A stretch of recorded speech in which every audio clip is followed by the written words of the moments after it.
Good morning dear students. आप सभी का इस एजुकेशनल यूट्यूब चैनल पर हार्दिक स्वागत है। प्रिय विद्यार्थियों, काफ़ी एग्जाम्स में क्वेश्चन पूछा जाता है कि गुप्त युग स्वर्ण युग था या नहीं था। क्या आप मानते हैं कि गुप्त युग स्वर्ण युग था? तो इस प्रकार से क्वेश्चन पूछे जाते हैं। या आपके मतानुसार गुप्त युग को स्वर्ण युग क्यों कहा जाता है? इस प्रकार के क्वेश्चन आते रहते हैं। तो आपको एग्जाम्स में इसका उत्तर यही देना है, हाँ मैं इस मत से सहमत हूँ कि गुप्त युग स्वर्ण युग था।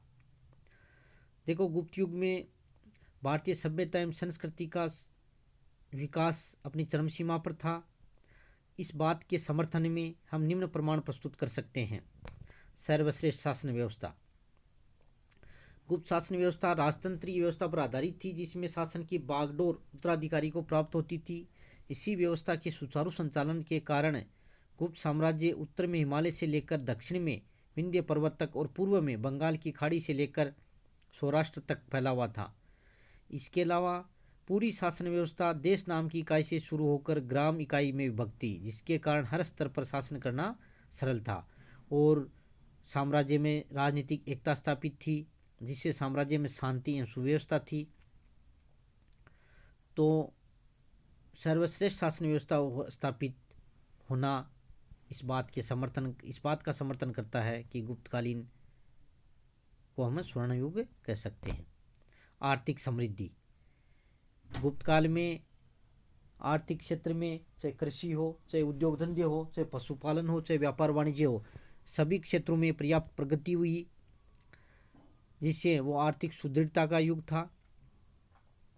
और देश में यानी गुप्त साम्राज्य में करों से प्राप्त होने वाली आय भी पर्याप्त थी, जिससे साम्राज्य आर्थिक संपन्नता के स्तर पर था।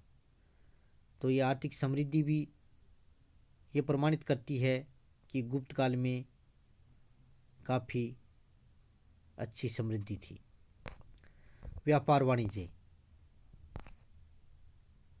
किसी भी देश में व्यापार वाणिज्य उसकी नींव मानी जाती है।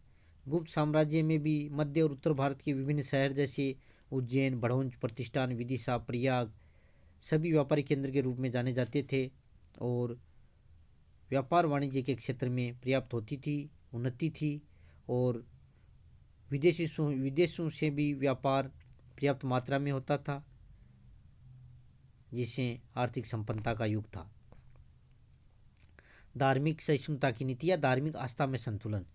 गुप्त काल में सर्वधर्म संभाव की भावना थी। ब्राह्मण, हिंदू पुनरुत्थान के साथ ही शैव व वैष्णव धर्म का भी समान रूप से जोर था।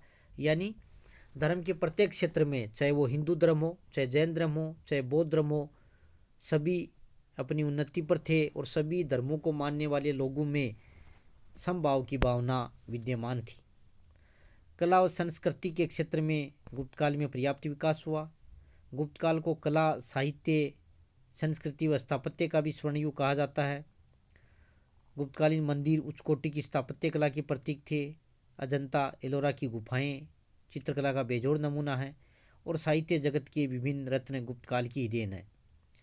यानी उस काल में कला के प्रत्येक क्षेत्र में, चाहे वास्तुकला हो, चाहे स्थापत्य कला हो, चाहे मूर्ति कला हो, चाहे नाट्य कला हो, चाहे मुद्रा निर्माण कला हो, प्रत्येक क्षेत्र में प्रगति हुई, जिसे हम कह सकते हैं कि गुप्त काल स्वर्ण युग था।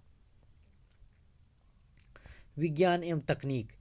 इस युग के वैज्ञानिक व गणितज्ञ आर्यभट्ट थे, जिन्होंने एक और पृथ्वी की त्रिज्या की गणना करके भूगोल के क्षेत्र में नए आयाम स्थापित किए। वहीं दूसरी ओर ब्रह्मांड में सूर्य को केंद्र आधार मानते हुए एक नए सिद्धांत का प्रतिपादन किया। वराहमिहिर आर्यभट्ट ने आर्यभट्टीय सिद्धांत दिया, ग्रंथ का प्रतिपादन किया, जिसमें अपने सिद्धांत दिए। वराहमिहिर ने पंच सिद्धांतिका, वृहत संहिता, वृहत जातक आदि अनेक ग्रंथ लिखे और भारतीय ज्योतिष में महत्वपूर्ण योगदान दिया। तो इस प्रकार उनका जो पंच सिद्धांतिका जो ग्रंथ है वो भारतीय ज्योतिष में अपना महत्वपूर्ण स्थान रखता है। तो विज्ञान एवं तकनीक और चंद्रगुप्त द्वितीय का जो मेहरौली का लौह स्तंभ है वो हमारे लिए अनुपम उदाहरण है, जिस पर आज भी जंग नहीं लगी है। तो ये हमारे तकनीक का प्रगति दिखाती है कि गुप्त काल में तकनीक में कितनी उन्नति हुई थी। इसके साथ साथ सामाजिक क्षेत्र में भी हम उसका वर्णन कर सकते हैं कि सामाजिक क्षेत्र में भी वर्ण व्यवस्था विद्यमान थी, किसी भी प्रकार का वर्णों में विरोधाभास नहीं था और एक सामाजिक सद्भाव का वातावरण उस समय विद्यमान था। तो इस प्रकार देखते हैं कि गुप्त काल में कला, साहित्य, विज्ञान में पर्याप्त प्रगति हुई थी और देश व आर्थिक संपन्नता के युग पर था और इसलिए हम गुप्त काल को प्राचीन भारत के इतिहास का स्वर्ण युग कह सकते हैं। इसके समर्थन में हम ये जो पॉइंट हैं ये दे सकते हैं। और कोई भी निबंधात्मक क्वेश्चन हो चाहे परीक्षा में आए, उसमें आपको निष्कर्ष अवश्य लिखना है। उपयुक्त विवरण से स्पष्ट है कि भारतीय इतिहास को, गुप्त काल को भारतीय इतिहास का स्वर्ण युग कहा जाता है। गुप्त साम्राज्य के समय में विज्ञान, गणित, खगोल विज्ञान, धर्म, कला, साहित्य आदि क्षेत्रों में चहुमुखी प्रगति हुई और इस चहुमुखी प्रगति के कारण ही हम गुप्त काल को प्राचीन भारतीय इतिहास का स्वर्ण युग कह सकते हैं। और इस चहुमुखी प्रगति नहीं हुई बल्कि इसके साथ साथ सर्वश्रेष्ठ शासन व्यवस्था, सर्वश्रेष्ठ शासक और देश में जो शांति स्थापित हुई थी, जो एक राजनीतिक एकता का वातावरण था, जो विकास हुआ और समृद्धि हुई, वो इस बात का गवाह है। तो इस प्रकार प्रिय विद्यार्थियों, इस क्वेश्चन को आपको ढंग से तैयार करना है क्योंकि ये काफ़ी बार एग्जाम्स में पूछा जाता है कि आपके मत के अनुसार गुप्त युग स्वर्ण युग था या नहीं था।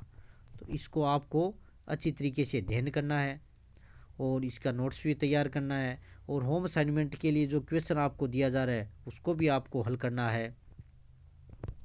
इन्हीं शुभकामनाओं के साथ बहुत बहुत धन्यवाद।